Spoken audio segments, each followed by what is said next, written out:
Já lhe aconteceu evitar falar sobre política com amigos ou familiares, com receio de que a conversa pudesse gerar conflitos graves? Esta pergunta foi feita pelo David Diniz para abrir o artigo desta semana no nosso jornal sobre a primeira sondagem feita em Portugal pelo ICS ISCTE-GFK para o Expresso e para a SIC sobre a polarização política na sociedade portuguesa. A resposta positiva de 16% dos inquiridos que já evitaram falar de política para não terem chatices faz com que, em Portugal, o fenómeno não seja tão preocupante como em Espanha, onde 14% das pessoas diziam já ter rompido relações com amigos ou familiares por discussões políticas. Em Portugal, estes são apenas 3%. O que este estudo nos mostra é que a polarização entre líderes e partidos ainda é superior à polarização social. Vamos debater também neste episódio como as televisões estão a contribuir para esta polarização, para além das redes sociais, com a escolha de comentadores que geram este tipo de reações. Mas vamos também abordar outro assunto, que acaba por estar relacionado com este. Enquanto se realizava esta sondagem, o meu colega Micael Pereira fazia uma reportagem sobre a Cimeira da Remigração, que juntou a extrema-direita europeia, e não só, próxima de ideias neonazis na Figueira da Foz, onde esteve o norte-americano Greg Bovino, antigo comandante de operações do ICE. Estes são alguns dos grandes agentes da polarização, palavra suave quando estamos a falar de incentivo ao ódio e, neste caso, ao ódio racial. Olá, olá, Political Junkies! Esta é a Comissão Política e estamos reunidos na tarde de segunda-feira, 8 de junho. Eu sou o Vítor Matos. Ora, esta semana temos connosco, como sempre, como quase sempre, pronto, porque hoje não temos cair nisso. Ora bem. O David Diniz. Olá, David. Olá, Vítor. Olá a todos os Political Junkies que nos ouvem. O Martim Silva. Olá, diretor adjunto da SIC. Como quase nunca. Como quase nunca, não é bem assim. É aqui Por acaso, é sempre um gosto. É sempre um gosto. Diz? Ele teve cá connosco há pouco tempo. Sim. É sempre um gosto, de facto. É verdade. És um quase residente ausente. Quase residente, quase ausente. E o Micael Pereira, grande repórter do Expresso, que fez uma grande reportagem esta semana sobre a Cimeira da Remigração na Figueira da Foz, que ele chamou a Cimeira do Ódio. Olá, Micael. Olá, Viva. Prazer em estar aqui convosco. Olá, eu sou o José Maria Pimentel e sou autor do podcast 45 Graus. No 45 Graus trago para o microfone especialistas e pessoas com ideias que vale mesmo a pena ouvir, sobre temas como ciência, economia, política, filosofia ou sociedade. Sempre de forma descontraída e com tempo para conversar. É um espaço para aprender e pensar sobre o mundo de forma mais crítica. Novos episódios a cada 15 dias. Procure 45 Graus em qualquer aplicação de podcast. David, tu escreveste sobre esta sondagem do ISCTE-ICS para o Expresso e para a SIC. É uma sondagem muito interessante para tentar avaliar o ambiente político de polarização em Portugal. Na sociedade, em particular. Sim, ou seja, não no Parlamento. Eu ia complementar exatamente isso, ou seja, não é polarização política entre os partidos, mas sim entre as pessoas e os simpatizantes, eventualmente, dos partidos.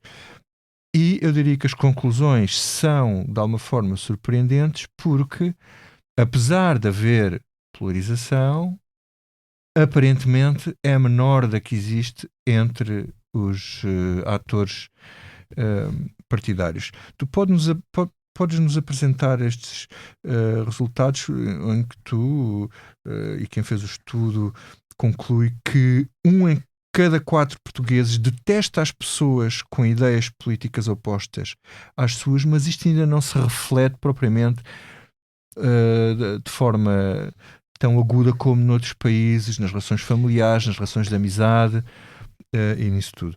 Quem é que são os mais polarizadores? Quem é que são os menos? Qual é o grau de tolerância que a nossa sociedade ainda tem? O ainda é muito bem colocado aí, porque nós estamos a... Bem, deixam-me começar por enquadrar como é que esta sondagem nasce.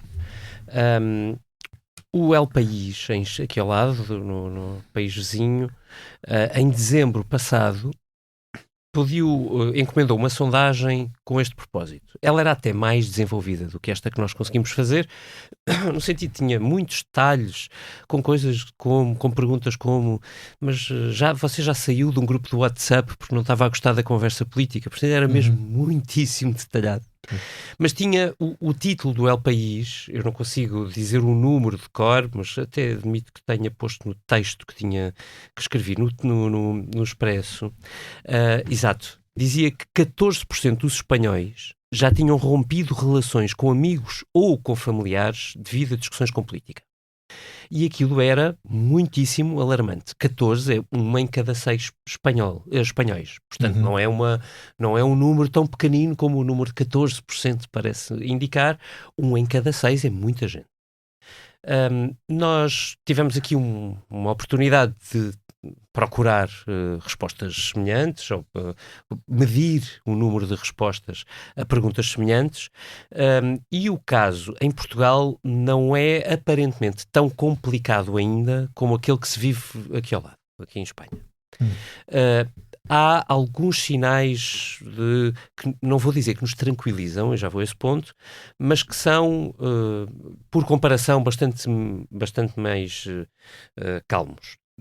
Por exemplo, há a mesma pergunta, se os portugueses tinham cortado já relações com familiares ou amigos por discordâncias políticas, só 3% responderam que sim. Que é uma grande diferença. É uma diferença gigantesca. E isto é obviamente muito bom. Se existe algum partido cujos apoiantes não gostariam que casassem com familiares próximos, só 8% dos portugueses respondem que sim, o que continua a ser bem mais baixo do que nas do que no país vizinho.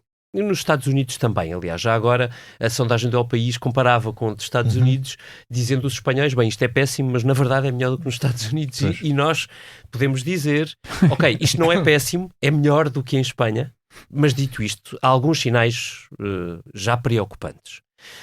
A polarização política, isto é um bocadinho como a história do comentário desportivo que nasceu nas televisões. A polarização política nasce dali.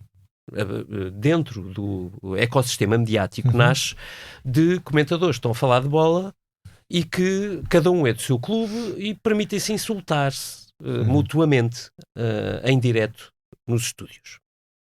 O caso foi tão complicado que levou, por exemplo, a SIC a recuar e a tirar esse tipo de comentário desportivo do ar, a meu ver, bem, por perceber que isto tinha um efeito multiplicador para outras áreas do ecossistema mediático e depois político. Tu achas que isso já se transferiu para a parte política? Acho que se transferiu definitivamente. Definitivamente. Não, depois é parar o vento com as mãos. É muito difícil quer dizer, obviamente, por exemplo, a decisão que eu mencionava da SIC foi muitíssimo bem-vinda, já foi há bastante tempo, não é recente, já aconteceu há bastante tempo, mas é evidente que depois é muito difícil travar. Isto depois não depende só da SIC, não é? Depende de todas as outras televisões. Começa na CMTV já há muito tempo com o André Ventura. Não foi por acaso. Isto acontece e o passar para a política não é por acaso. Bom, quais são os sinais preocupantes que nós temos da sondagem que fizemos? Há a pergunta se os inquiridos, se as pessoas evitaram já falar de política com amigos ou familiares por recearem conflitos graves, 16% dizem que sim. E lá está, 16%, um em cada 6 é ter pessoas. Certo cuidado eu já nisso. Tenho que ter cuidado porque eu não posso falar disto abertamente com estas pessoas. Mas ainda assim é diferente de Espanha. É claro. Bem, todos os portugueses têm o tio maluco à mesa com quem evitam falar de certas coisas. Não sei se é de agora, mas... Certíssimo. Não quero mas eu acho que há pior... Os tios são universais, não é? Certo. Mas isto mede a polarização social. Se calhar é melhor depois distinguir um bocadinho estes conceitos. Mas só para dar mais um dado que eu acho que é importante. 23%, depois há ali um cruzamento, enfim, é demasiado técnico se calhar para explicar aqui, mas há um cruzamento para tentar procurar respostas sinceras a uma pergunta, a um ponto que é muito difícil, que é até que ponto é que as pessoas não gostam dos simpatizantes de outros partidos. E 23%, conclusão do estudo, dizem detestar pessoas que têm opinião política contrária. E a palavra detestar é pesadíssima. Tu perguntavas-me quais são quem é que as pessoas testam. No fundo, acho que a tua pergunta era essa, e a resposta aí é muito clara. Sobretudo, o adjetivo é colocado perante as pessoas do Chega, aos simpatizantes do Chega. Não, obviamente não é por acaso, o Chega tem uma linguagem muito particular, tem uma maneira de afirmar as suas posições muito particular, também tem posições muito radicais.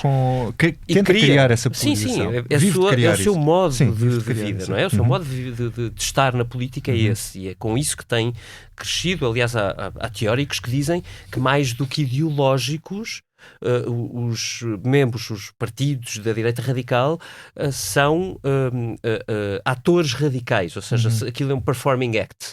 Não é tanto ideológico, é mais uma coisa de ação para desencadear uma chegada ao poder. Portanto, o objetivo está lá na mesma. Eu calmo agora porque há mais coisas que se podem dizer. Sim, então vamos a isso. Martim, tu podes polarizar um bocadinho. Podes polarizar, comentar o que quiseres, mas já agora faço-te aqui uma questão, se quiseres pegar.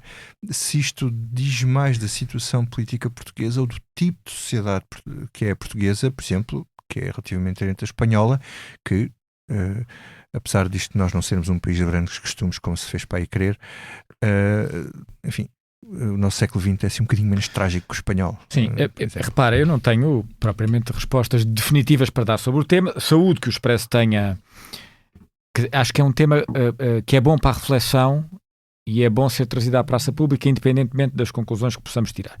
A primeira nota, que o David não disse, mas está no texto dele, é que é a primeira vez que nós temos uma sondagem deste tipo, ou a medir especificamente este item. E, portanto, não tendo dados comparados, qualquer análise, para sermos rigorosos, do ainda é sempre muito subjetiva, porque não há dados para trás. Agora, vamos dar isso de barato por uma razão, porque a sensação de polarização provavelmente todos os que estão aqui nesta sala ou quem nos está a ouvir têm. E ela objetivamente existe, como já foi aqui falado, pelo facto de, não só em Portugal, mas também em Portugal, o crescimento do chamado populismo radical, corporizado no Chega, objetivamente estica a manta política. Isto é, os extremos alargam-se. O que é o mainstream da discussão política, com partidos como o Chega, alarga-se. Passa, em vez de ser do 8 ao 80, passa a ser do 8 ao 95. E, portanto, isso, em si mesmo, como vocês diziam, gera polarização. Agora, há vários dados até eventualmente contraintuitivos que me levam a pensar, que é, todos nós achamos que o momento histórico em que vivemos é sempre o momento mais decisivo. Isso faz parte da natureza humana, mas, como Vítor, tu ainda há pouco dizias, quer dizer, no século anterior matavam-se os líderes políticos, matavam-se literalmente os líderes políticos. Portanto, o que é mais polarizador? Na verdade, neste século estão-se a matar líderes políticos. O Trump manda matar o líder do Irão. Não, ele próprio já foi alvo de tentativas. Mas repara, eu estava a falar de nós, e portanto, desse ponto de vista, nós estamos mais polarizados dentro de uma... já temos um primeiro-ministro cuja tese maioritária neste momento foi assassinado. Nós estamos mais polarizados, provavelmente, mas muito menos violentos do que em qualquer outra altura da história. E portanto, só para pensarmos um bocadinho sobre a coisa. E depois falavam de Espanha, e bem, e dessa polarização maior em Espanha. Há um exemplo muito próximo para nós portugueses, que é o do Brasil. Quer dizer, a polarização política e o fenómeno até interfamiliar e entre amigos à volta, vou simplificar, da dicotomia entre Bolsonaro e Lula, é absolutamente brutal no Brasil e maior do que... Passamos de uma polarização política para uma polarização social. Sim, e portanto, agora... Há dois ou três dados que eu queria dar aqui. Todos nós provavelmente temos exemplos de... E quando me lembro do Chega, uso sempre esta imagem, que é, eu há uns anos tinha almoços, ou jantares, ou convívios, em que aparecia alguém que dizia... Há ali uns tipos que até dizem umas coisas que eu, algumas daquelas coisas até concordo. Passou-se para... dizer-se que, se calhar, até merecia um voto para, abertamente, isto tem muito poucos anos, abertamente, provavelmente todos nós, no contexto familiar ou de amigos, termos pessoas que dizem eu sou Chega, que já não é sequer envergonhado. E, portanto, então, 20% de votos é em cada 5 e nas presidenciais ainda isto mais. alia-se a algo que eu acho que é evidente dentro da nossa classe política e partidária, da nossa elite política, que é uma falta de cultura, de entendimento, diálogo e compromisso que não são de hoje e que somam à polarização de hoje. Isto é, não é muito difícil encontrar dados comparados de política europeia, que é aí que falamos, que mostram como em muitos países da União Europeia, a governação é uma governação feita por coligação para garantir maiorias parlamentares. Em Portugal nós temos enorme dificuldade em conseguir isso. Mesmo provavelmente nem sequer entrando nos dados oficiais, na medida em que o governo português é um governo que pode ser considerado de coligação. Mas todos nós sabemos em Portugal que não é objetivamente um governo de uma coligação pós-eleitoral, buscando outros partidos, etc, etc. Agora, provavelmente tudo isto encontra raízes que eu pessoalmente até acho que não têm que ver tanto com a política, têm que ver muito com a globalização, nem sequer vou entrar por aí, com redes sociais, com as redes sociais. Quer dizer, o fenómeno mais importante dos últimos 20 anos, que qualquer um de outros, foram as sucessivas alterações que Mark Zuckerberg fez nos algoritmos, primeiro para favorecer publicações que tivessem maior viralidade, que gerassem mais emoção, e num passo depois, uma década depois, novamente uma grande alteração no algoritmo das redes sociais, por exemplo, para favorecer publicações de quem nós já conhecemos, face a publicações mainstream, de mídia tradicionais. E, portanto, esses fenómenos, provavelmente, quando se fizer a história disto, têm muito mais importância do que qualquer outro fenómeno que nós olhemos para a polarização política e da sociedade, é o que me parece. Ok. Micael,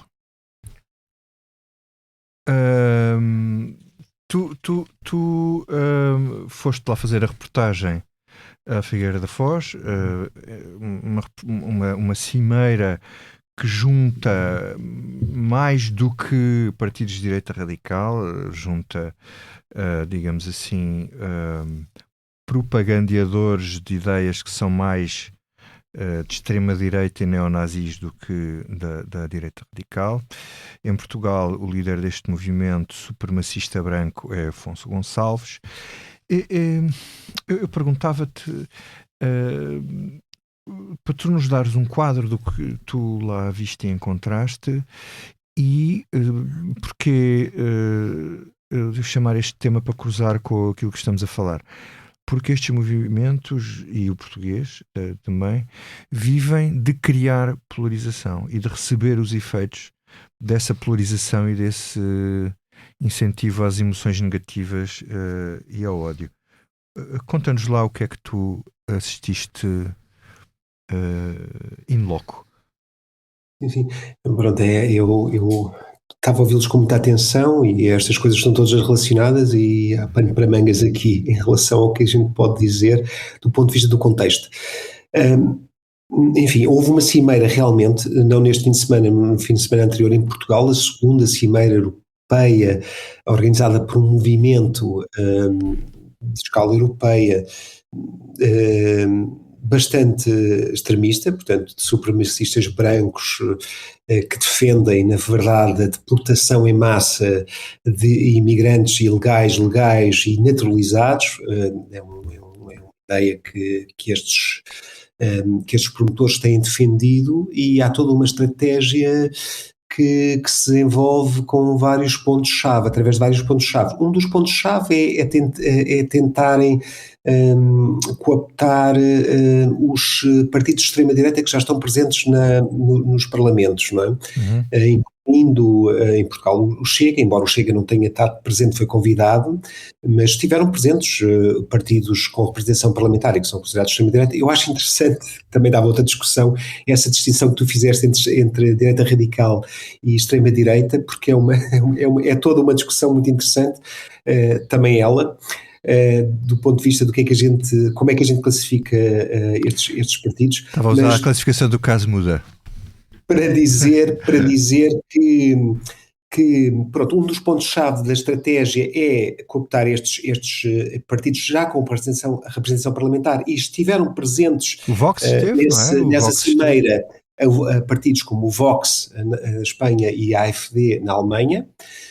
Por outro lado, há realmente a ideia, portanto, bastante clara e desenvolvida de aproveitar, no fundo, aquilo que as redes sociais têm permitido, que é essa polarização. E já agora deixa-me dizer-te que eu tenho estado a estar com atenção essa polarização permitida pelas redes sociais e, portanto, o que aconteceu na Figueira da Foz insere-se num contexto muito maior sobre aquilo que as democracias liberais como Portugal e outras, nós no fundo temos uma União Europeia de democracias liberais, quase todas, pelo menos, e a Hungria, não sei se não vai haver ali um retrocesso em relação a deixar de ser uma democracia autoritária, mas para dizer que dentro daquilo que é o contexto das democracias liberais, portanto, nós estamos aqui num impasse sobre o que fazer com estes movimentos, o que fazer com estes, digamos, destas tentativas, deste esforço constante de puxar pelo limite do que é a liberdade de expressão e até que ponto é que essa liberdade de expressão choca com aquilo que é outros princípios, outros direitos básicos que são os da dignidade humana, não é? As pessoas não brancas neste caso, não é? Até que ponto é que elas devem ou não ser protegidas deste tipo de discurso que tem rédea livre nas redes sociais. Só para citar uma coisa, em relação àquilo que vocês estavam a falar antes, há um estudo muito interessante publicado pela Universidade de Colômbia em 2023, e no fundo é uma análise sobre a gestão dos algoritmos, portanto a polarização da violência nas redes sociais, e o que nós vemos aqui do ponto de vista do que é o discurso político e da forma como ele se articula também com aquilo que são as expectativas e as frustrações sociais que nós vivemos, nós passamos de um período, de uma altura em que nós tínhamos adversários políticos para termos um tempo em que existem inimigos e não adversários. Portanto, aquilo que passou a ser um espaço onde era possível de facto discutir ideias, deixou de ser, porque na verdade nós passamos, e portanto as redes sociais valorizam isso, portanto amplificam isso, passamos a viver um tempo onde nós somos inimigos uns dos outros e portanto há de facto, deixamos de ter um conflito construtivo, uma espécie de conflito construtivo, que era aquilo que nós estávamos habituados na década de 1980, 1990 e por aí fora, mas que nos últimos 10 anos deixou de acontecer. Diz. É o que é suposto serem as democracias, não é? Criar-se uma polarização entre partidos para que isso seja representada partidariamente e essas tensões se façam com regras, não é? Exato, mas na convivência. Verdade, deixei de importar propriamente aquilo que são os factos, aquilo que devia ser o coração do debate, não é, político, independentemente de quem debate, para passar a importar apenas a polarização emocional, ou seja, o que nós ouvimos daquelas pessoas naquela cimeira são factos que são ditos com a melhor performance possível, portanto eles realmente têm bom aspecto, eles sabem falar para vídeos curtos, eles são, no fundo, esses discursos são distribuídos nas redes sociais, mas baseiam-se são discursos que se baseiam, e é preciso dizer abertamente, em mentiras sobre o que é que tem sido o papel dos imigrantes nestas sociedades europeias, incluindo em Portugal, e que relação é que estes imigrantes, estas comunidades imigrantes têm no que toca ao desemprego, no que toca à criminalidade, tudo isso, na verdade, que temos estado a assistir nos últimos anos. Obrigado, Micael. David, eu volto a ti. E coloco-te aqui duas questões. Se tu quiseres desenvolver mais alguma coisa, fica à vontade. Uma é, que eu achei muito interessante, que é: os simpatizantes do PS são os que têm maior dificuldade em lidar com a opinião oposta, em particular a do Chega. A outra é de que os militantes do PSD não são particularmente fãs do Chega. E a terceira é que, esta não me surpreendeu porque parece-me que encaixa Portanto, eu estou a falar agora dos militantes do PS em contraste com a atitude, de certa forma, da liderança do partido. E mais previsível, a classificação dos militantes, que os militantes do Chega, o emprego de palavras mais duras para classificar os outros partidos ou os simpatizantes dos outros partidos. É evidente que isso... É evidente? Não, tornou-se aqui mais evidente que é realmente pelos o que é que isto nos diz? Bem, começando pela parte menos má. E isso, aliás, é dito pelo Frederico Ferreira da Silva. Ele é um dos especialistas que nos ajudou a construir o inquérito e os resultados. Ele frisa uma coisa que é importante. Uma coisa é quando os portugueses estão a falar de políticos. Essa polarização é grande, ou seja, os portugueses dizem muito mal, pensam muito mal, estão muito longe, polarizam muito quando falam dos agentes políticos, dos líderes partidários em particular.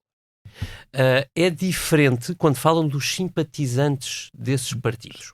É diferente no sentido, são menos agressivos, levam menos a peito, menos pessoalmente, o que é ótimo, porque essa é uma fronteira. Porque que isto é muito importante numa sociedade, que as pessoas consigam distinguir, neste caso, vou dar 2 exemplos diferentes, só para as pessoas não pensarem que eu só estou a falar o género humano do Manuel Germano.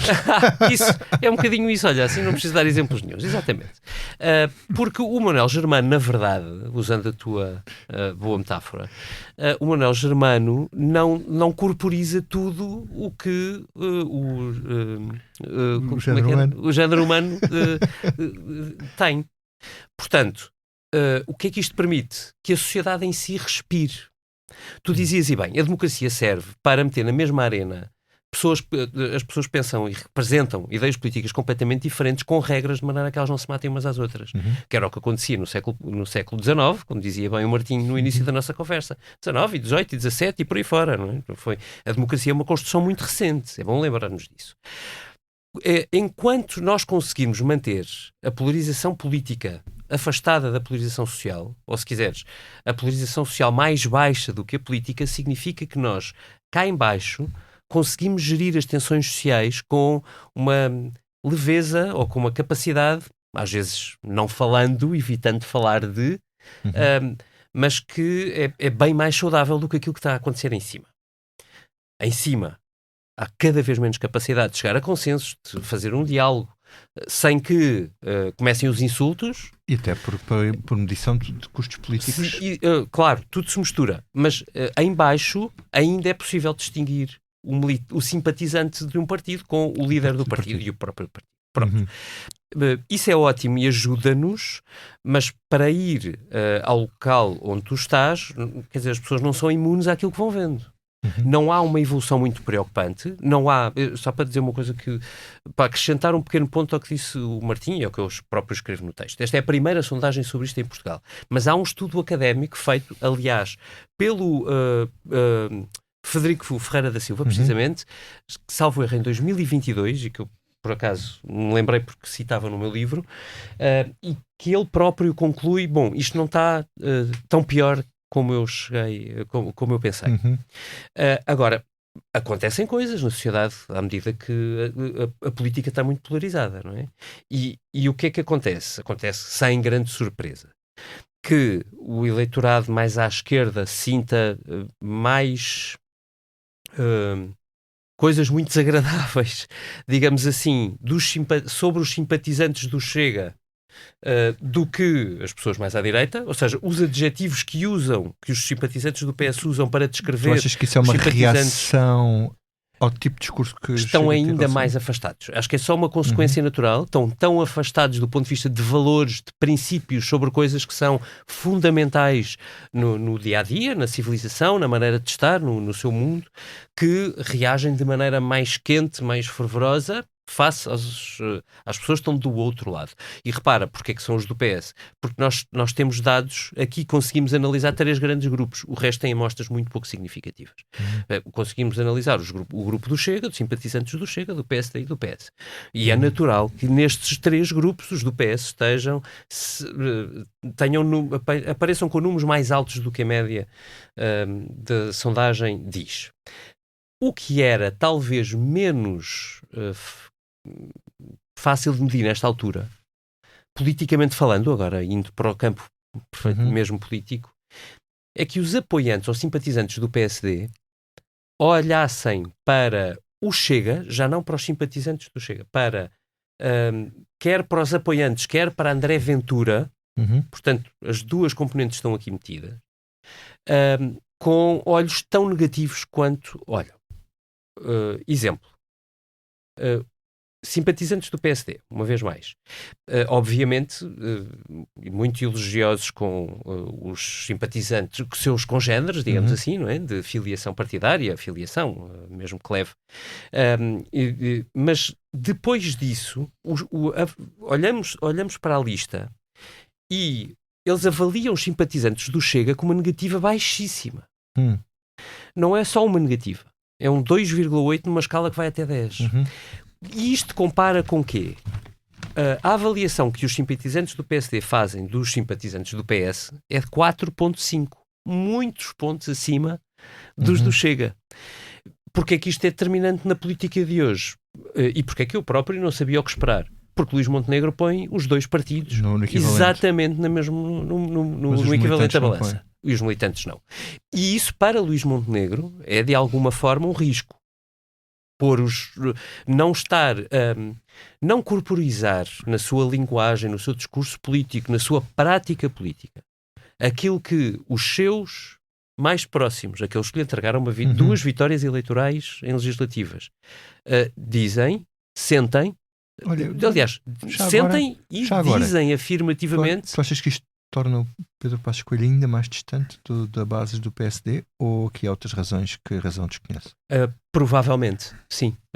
É claro que nós não medimos Pedro Passos Coelho aqui, mas repara... Por causa do tipo, a intensidade da necessidade aproximada. A aproximação de Chega é mais forte na parte do Passos Coelho. Para dizer que me parece que tudo indica que sim, é porque...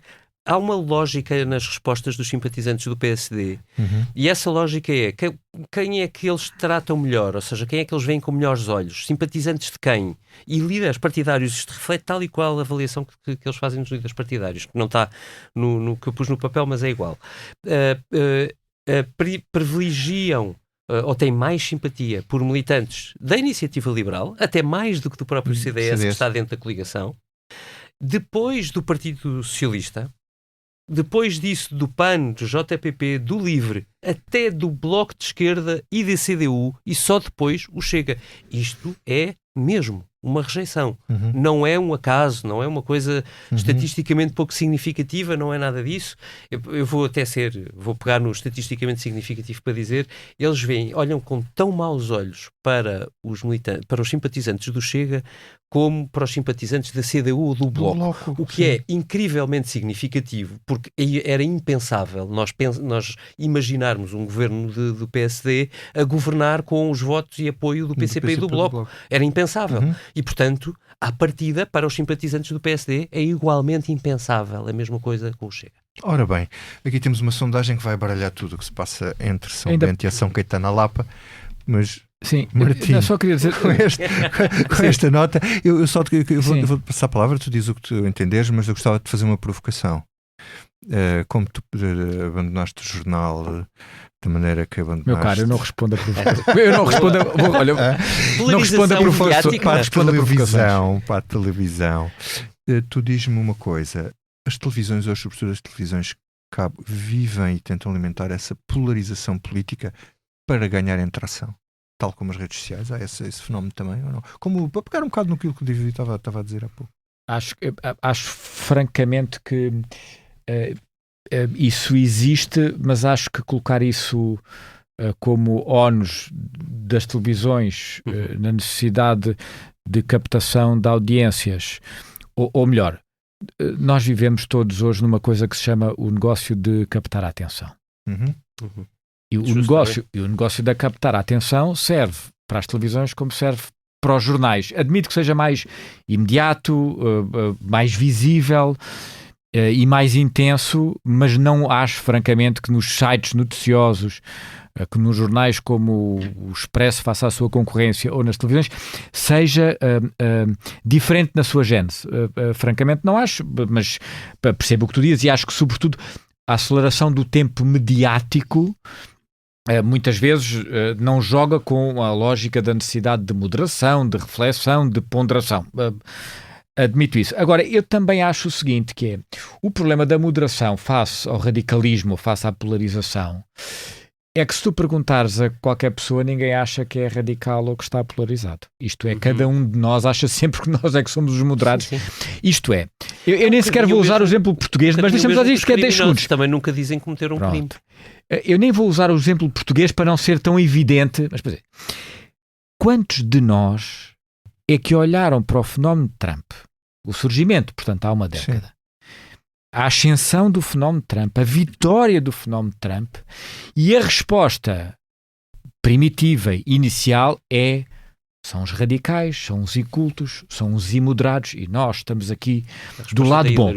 Quantos de nós é que verdadeiramente fazemos, de nós nem sequer falo dos jornalistas, na sociedade, é que fazemos um esforço para compreender o que é que levou 70 e não sei quantos milhões de pessoas a votar em Donald Trump? Ou, indo à essência da Comissão Política, quantos de nós é que verdadeiramente tentam compreender o que leva 1,4 milhões de pessoas a votarem em André Ventura, quando antes votavam, olha, no PCP, no PSD, quiçá no PS, ou não votavam, ou já votaram, ou são novos votantes que nunca votaram.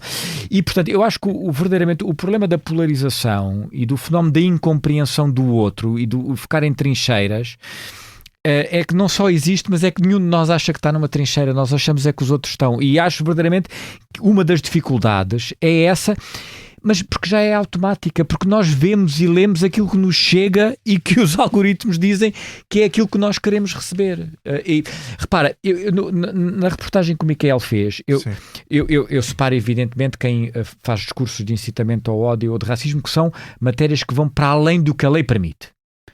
Mas mesmo coisas que sejam ali ditas, que sejam aquém do que a lei permite, quantos de nós é que depois temos capacidade, vontade, tempo para tentar compreender o que é que leva as pessoas, por exemplo, a serem tão contra a imigração? É só falta de informação? Qual é esta revolta? Verdadeiramente eu não estou a defender, estou só a dizer que a polarização não são os outros, somos nós. Bom ponto.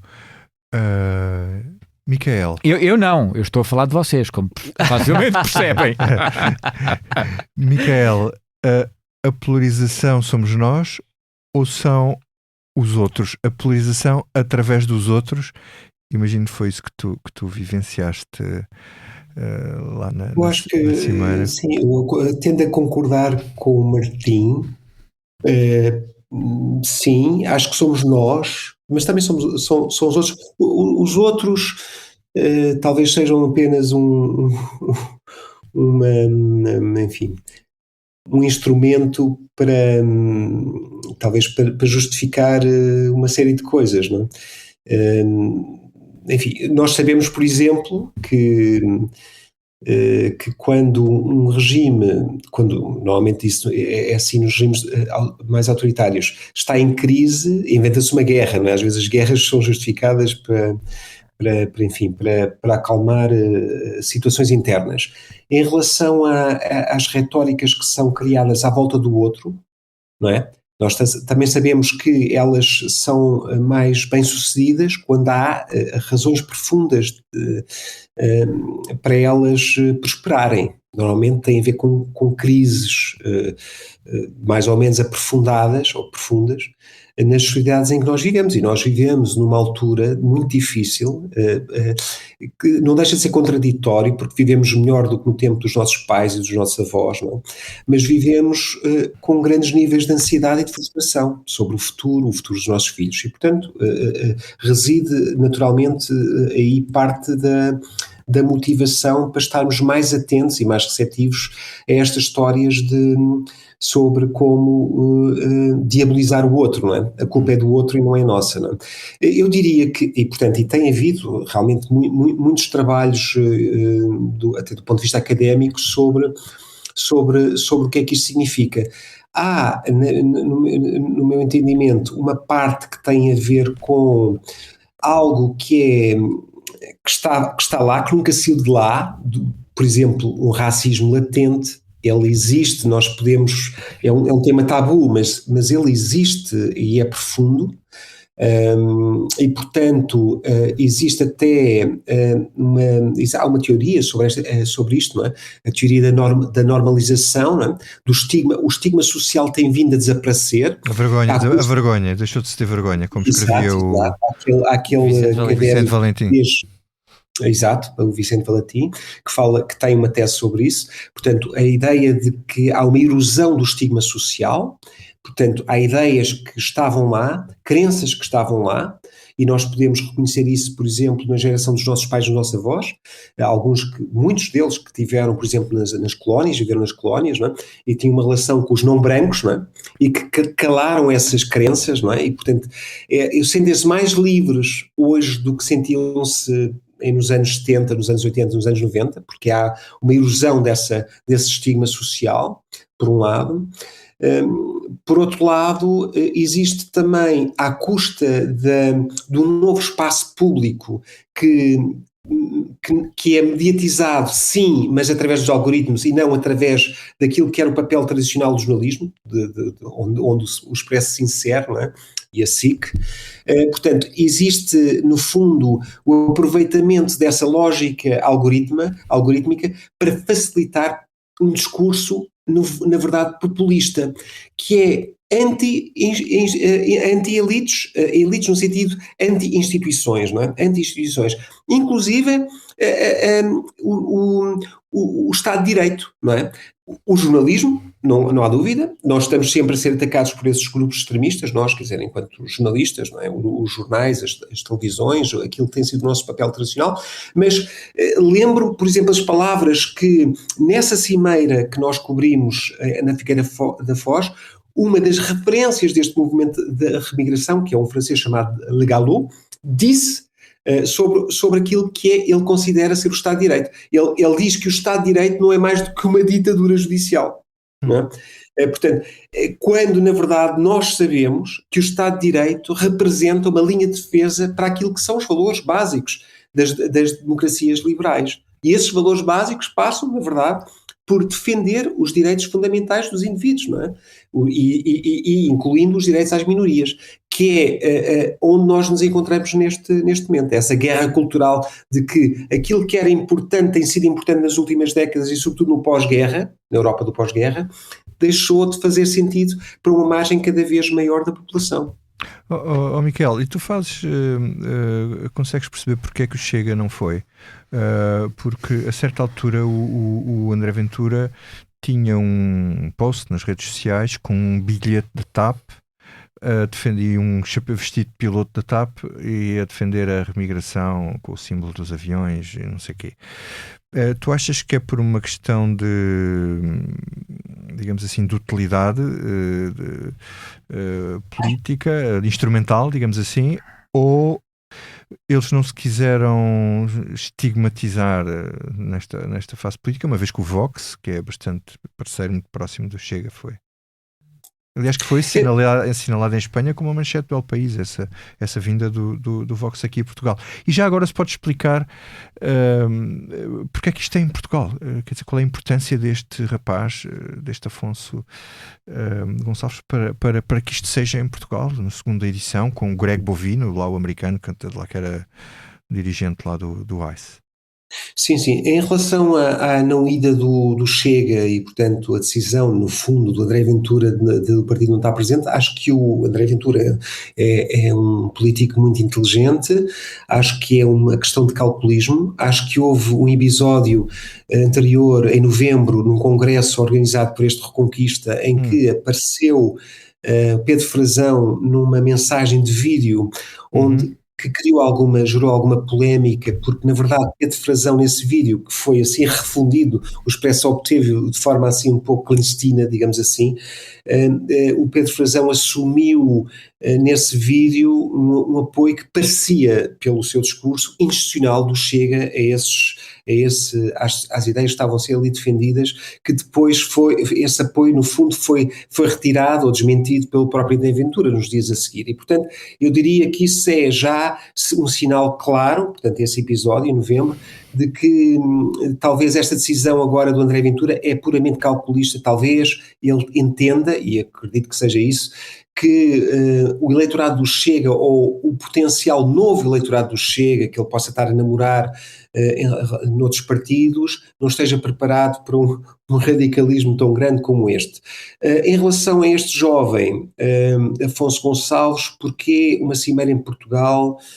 Qual é a relevância deste jovem que tem agora 26 anos para este movimento da Europa?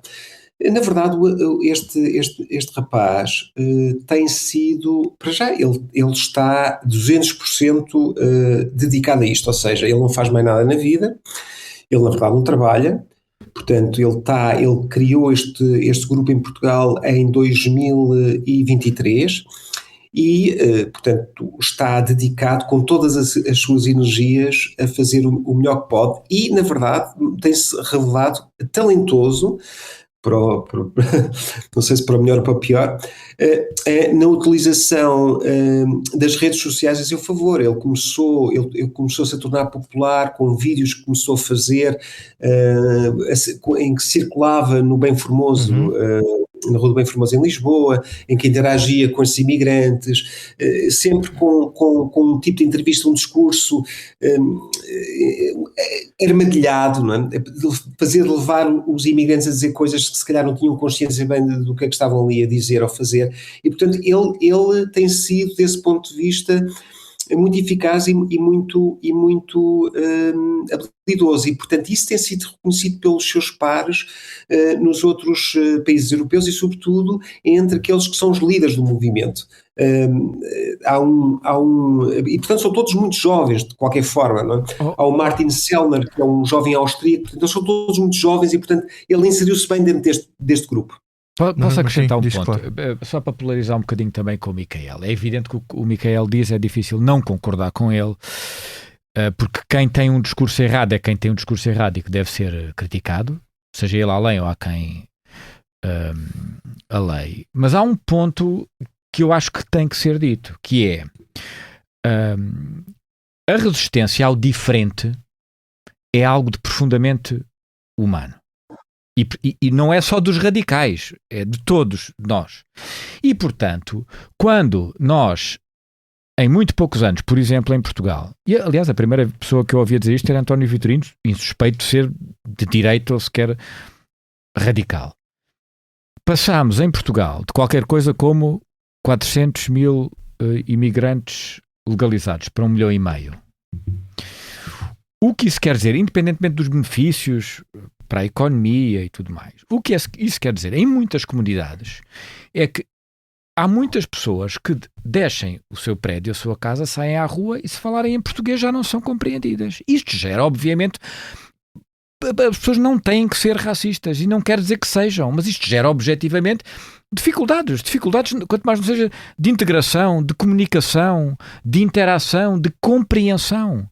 E se a sociedade, de um momento para o outro, simplesmente é inundada de imigrantes sem que haja um esforço de integração, de compreensão, o que acontece é que isto vai exacerbar e fazer com que explodam os movimentos que reagem a isto, porque os sentimentos lá dentro de reação perante a diferença, eventualmente de algum medo, de algum receio daquele que não fala a minha língua, que não professa a minha religião, que não tem a minha cultura, que não tem os meus valores.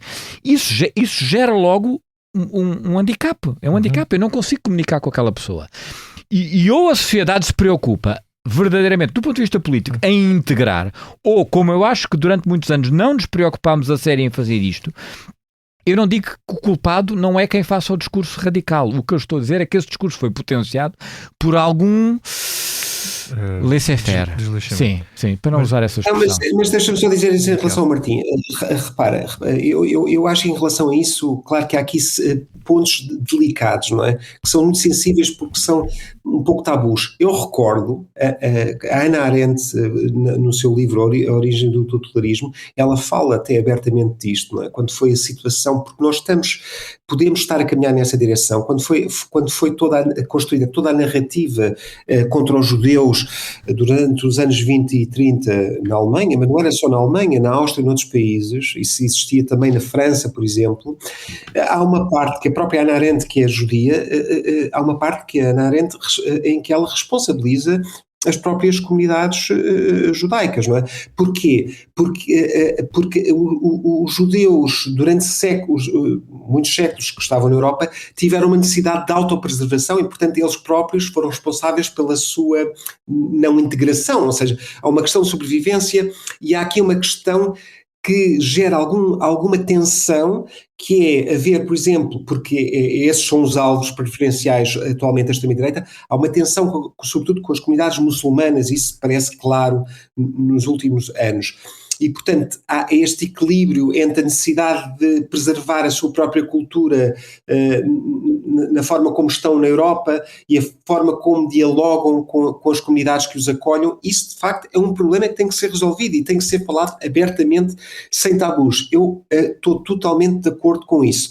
Claro que, pronto, nós estamos aqui em circunstâncias isso é diferente do supremacismo branco destas organizações que defendem que a sociedade europeia deve ser cristã branca e depois a questão dos olhos azuis ou da cor do cabelo já é uma graduação que vem de norte para sul e que uns fazem outros não. A questão da dificuldade de integração, ela existe, e claro que existe, e de facto a gente também pode falar o mesmo em relação às comunidades ciganas, que estão cá desde 1500, não é? Em Portugal há questões sérias e que elas têm que ser abertamente debatidas, na minha opinião, e que a esquerda e não só a direita, não é, devem estar envolvidas nessa discussão. Acho que isso é evidente porque isso existe, não é? A gente não pode ignorar que não existe. Agora, o problema depois é este salto que é dado para estas narrativas simplistas e para uma construção no fundo, de objetivos políticos, de uma tentativa de chegada ao poder, do controle do poder, que é baseado na mentira, não é? De que os imigrantes cometem mais crimes, de que os imigrantes andam a violar as crianças e as mulheres, essas coisas, não é? Nós temos que ouvir da extrema-direita. Obrigado, Miquel. David, para fecharmos. Sim, notas breves só para, sem querer polarizar ou contestar o Martim Silva, acrescentar que, infelizmente, ao fim de 2 anos de políticas de restrição na imigração, ainda não vi um único sinal de políticas de integração de imigração no país. E, na verdade, até critico mais isso do que o resto. O governo alega que foi pôs não sei quantas centenas não aconteceu, promete... como é que se diz? Promete que vai ter um plano para reintegração, algures, aliás... Mediadores... Tu tens razão, mas olha uma coisa... quase não existem. Mas políticas de restrição não são necessariamente radicais ou populistas. Mas eu não estou a classificá-las como radicais. Estou só a dizer que o que foi prometido há 2 anos era que eram as duas coisas, não era? Vamos restringir mais e para promover mais a integração, e ao fim de 2 anos ouvi o ministro António Leitão Amaro em Nova Iorque, aqui há umas semanas, a prometer que o plano de integração chegaria. Eu continuo à espera, neste estúdio ou fora dele. Relativamente ao que o Miquel ouviu naquela cimeira, é bom distinguirmos sempre e fazer o disclaimer. Aquilo que ali está é radicalismo ao mais alto grau. Ao mais alto grau, porque há uma desumanização do outro profunda. E isso é o mais preocupante nestes movimentos, não é? Propriamente, são os mais conservadores ou menos conservadores. Há um racismo assumido, tudo não, ótimo. Nem sequer é mitigado. Ali há coisas que vão muito para lá, nem é só da lei, é da Constituição. O racismo é um crime com legislação adequada, previsto na própria lei fundamental. Agora, o disclaimer é: o André Ventura não vai porque é muito mais útil para o André Ventura que isto exista sem ele. Até do ponto de vista de posicionamento político na Europa, ele não está no grupo da AfD e, portanto, é bom que não esteja no sítio onde está a AfD, mas vai muito para além disso. É muito útil que existam movimentos mais extremistas para ele parecer o moderado da praça lá daquela Praça da Revolução onde estes partidos todos se juntam. E, portanto, isso é medido, é propositado e é feito com plena consciência, não tenho a menor dúvida disso. Enfim, depois cada um dos portugueses vai fazendo o seu julgamento sobre o assunto. Ok, muito obrigado a todos. Agora, vamos ao que não nos sai da cabeça. Micael, começo por ti. O que é que não te sai da cabeça e não vale a cimeira não vale? Não me sai da cabeça uma história que tem 10 anos e sobre a qual nós vamos trazer revelações esta terça-feira, quando aqui a Comissão Política for para o ar. Uma história que tem 10 anos e que tem a ver com o rapto e mais que provável morte do empresário português Américo Sebastião em Moçambique. O Expresso esteve envolvido nos últimos meses numa investigação com um consórcio internacional, o Forbidden Stories. Nós temos trabalhado com eles ao longo dos anos, em que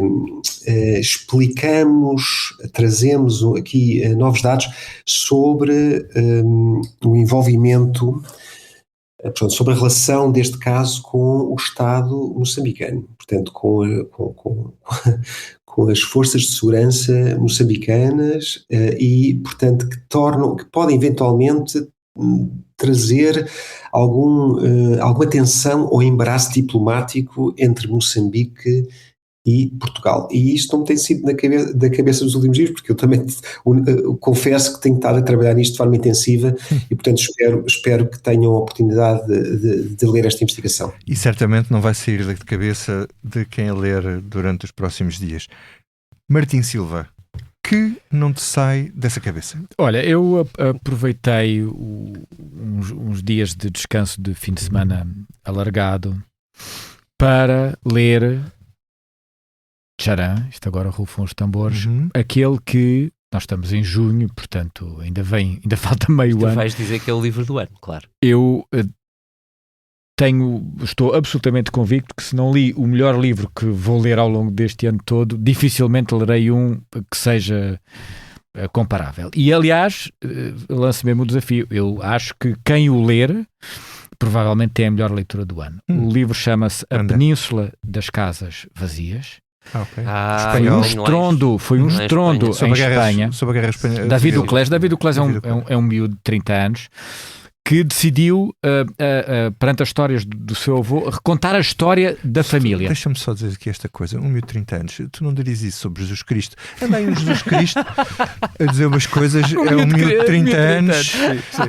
Mas pronto, então, vou reformular. Um extraordinário escritor na casa dos 30 anos que começou por querer contar a história da sua família envolvida na Guerra Civil Espanhola, tanto o sofrimento da família, e que parte dessa base para fazer um relato que é absolutamente extraordinário da Guerra Civil Espanhola, porque é um relato completamente inesperado.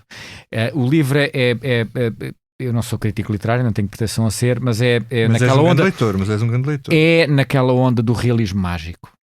E, portanto, é o memorial do convento dos espanhóis. Leiam mesmo, que vale muito a pena, Península das Casas Vazias, de David Uclés. Eu li e não dei por perdida uma página. É extraordinário. Muito bem, vamos a isso.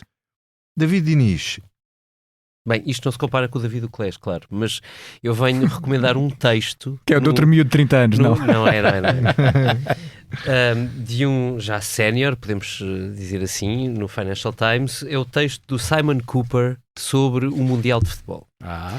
Sim. É um texto absolutamente extraordinário, para já bem escrito, mas cheio de história, que nos conta como o Mundial de Futebol, na verdade, nasceu e viveu sempre de uma estranha relação da FIFA com autocratas, ou muitas vezes, não vou dizer sempre, mas muitas vezes com autocratas, incluindo... O Mundial do Qatar? Não, mas muito antes, começa lá atrás no Mussolini, em 1934, portanto estava Mussolini na sua eclosão de poder em Itália, e sim, prolonga-se até aos tempos de hoje, texto que aliás termina com os últimos muitos parágrafos, é um texto longo, vale muito a pena lê-lo também por isso, com a grande questão de como é que Donald Trump vai gerir este Mundial, que é muito esmagadoramente jogado em estádios norte-americanos.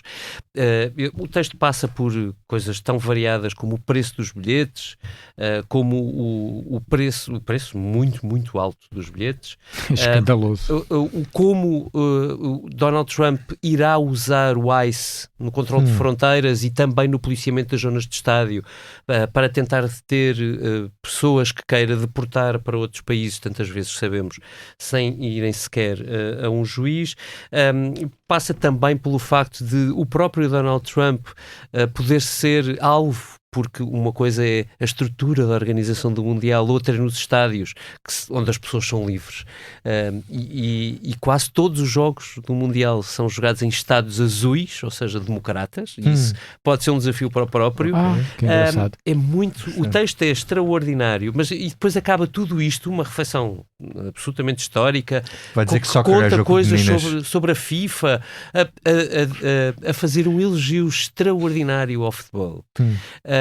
E à maneira como tudo isto, que podia revoltar-nos contra o Mundial, levar-nos a fazer protestos e não ver o Mundial, termina, tudo isto termina, e ele cita, aliás, um senhor chamado Lincoln Harvey, que é um preacher, um father americano, dizendo que o Campeonato do Mundo é um pouco como uma festa religiosa, tal como a Páscoa ou uma festa religiosa islâmica, mas partilhada por pessoas de todas as religiões, incluindo ateus. Acho que é isto mesmo. Muito bem. Amém. Eu vou ler esse artigo. Olhem, a mim não me sai da cabeça o melhor livro que eu estou a ler, que li este ano, antes de ler...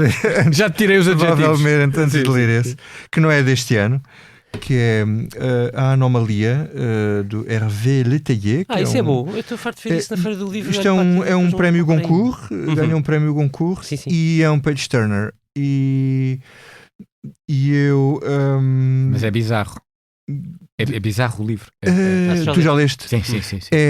Mas eu ainda não tenho a certeza do nível de bizarria, porque ainda estou na parte em que aquilo cria um suspense, tu não sabes onde é que aquilo vai ser tudo atado no fim. Mas o Martim não te vai dizer. Mas o Martim não me vai dizer. Mas se o Martim diz que o outro... Se voltas a provocar, se voltas a provocar, não sei. É melhor do que o... Não vamos fazer spoilers, até porque eu não quero ser spoilado. E pronto, ficamos por aqui esta semana. Adeus, Political Junkies. Esta edição teve cuidados sonoros do Tomás Delfim e a ilustração é da autoria do Carlos Paes. Continuem com a Comissão Política. Grande abraço.